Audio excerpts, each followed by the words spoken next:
Would you believe me if I told you that from this little single crochet square you can make a cute little bunny like this one?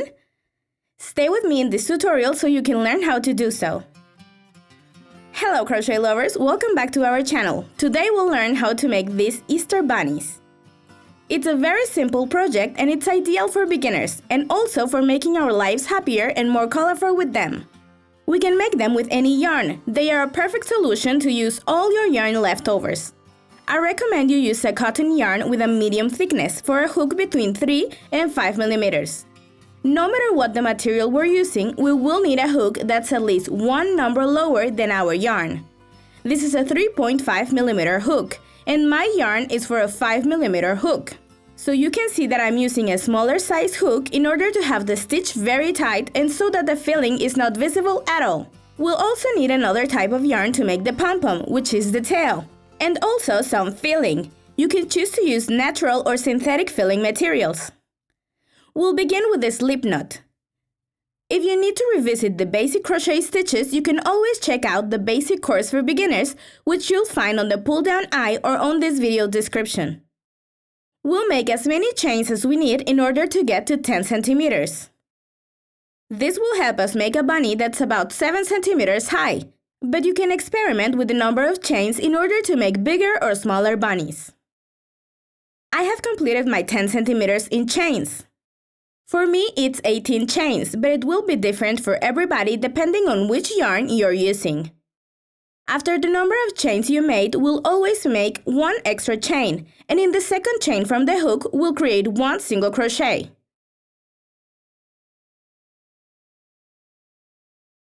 Now we'll make one single crochet in each chain available until we finish the first row. I'm almost at the end now. We'll make the last single crochet stitch in the last chain available, and we should have the same number of initial chains but now in single crochet stitches. Remember that for me it was 18 chains, so now I should have 18 single crochets. We'll just keep making rows of single crochet stitches until we reach the same measure but upwards. For me, it's 10 centimeters, but it should be equal to your initial measure. So we make one chain, turn the project over, and we make one single crochet in each stitch available.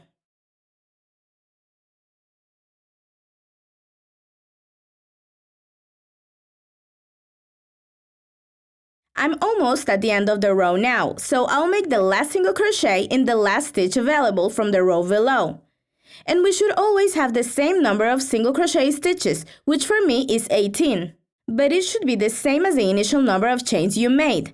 So we just have to keep crocheting. We make one chain and one single crochet in each stitch available until we have our square, which for me is a 10 by 10 square, but it can be of any size you want to try. After a little while crocheting, the square should be ready. Mine is tamed for 10. And now what we'll do is cut the yarn and remove the hook. We have finished the crocheting part. Now we'll need a yarn needle, which will be our best friend for the rest of this tutorial. The first thing to do is hide this final thread inside the project stitches. And then we'll cut close to base so that it can't be seen.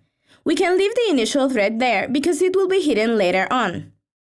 You need to cut a piece of yarn that's pretty long, at least 40 centimeters, so that we can work without any issues.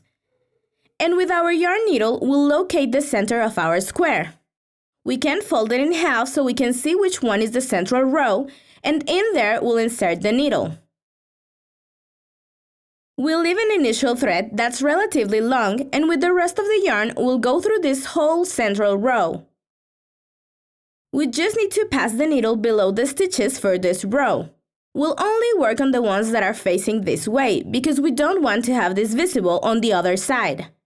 Try to have this as close as possible, as much as the yarn you're using allows it. And also depending on how easy it is to pass the needle through the stitches. The closer they are, the better our bunny will look. Great! We have finished this central stripe. What we'll do now is create a triangle. So we'll go to the top part of the square. I will mark the central stitch so that I do not miss it. And now we're ready to mark the triangle with the yarn needle. So we'll start looking for the stitch that will create this line for the triangle. I have finished this side, and now I'll go to the other one in order to finish the triangle. Perfect! We have finished the triangle on the top part of our square. And both threads of our yarn piece should be on the same side too. One is longer and one is shorter. We're going to make a ball of our filling material and we'll set it at the center of the triangle. Now what we'll do is pull hard from both threads. Sometimes it's better to pull from one, then let go, and then pull from the other. We just have to keep going, and we'll see that the triangle will be closing off, and it will give shape to what will later become the head of our bunny. You can begin to see the ears and the head. Just push the ball of filling deep inside the triangle, and keep pulling from those threads until this part is super tight. Whenever we're happy with the way the head looks, we'll insert the needle in the shorter thread and we'll pass it through the other ear, which was the other tip of the triangle, and then through the center between both ears. With this, we'll be joining closer together the tips of the triangle with this thread. And once we're done, we just need to pull tightly in order to close the head. I suggest we make a couple safety stitches once this is super tightly closed. And now we'll make one more stitch to finish using this thread, which was the shorter of the two. Later on, we'll pass this thread towards the inside at the back. And it will remain hidden.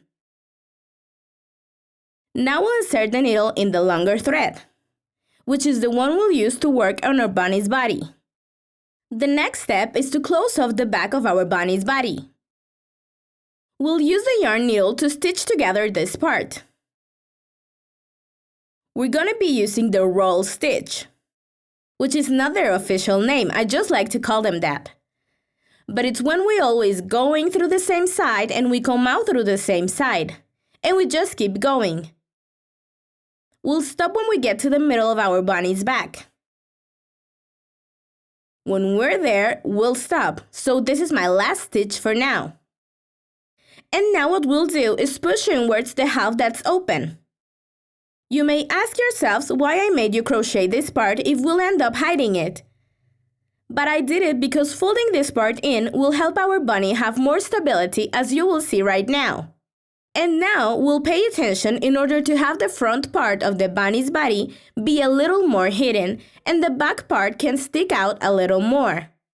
This means that the back should be more prominent than the tummy of our bunny. Now we just have to finish that stitch at the back.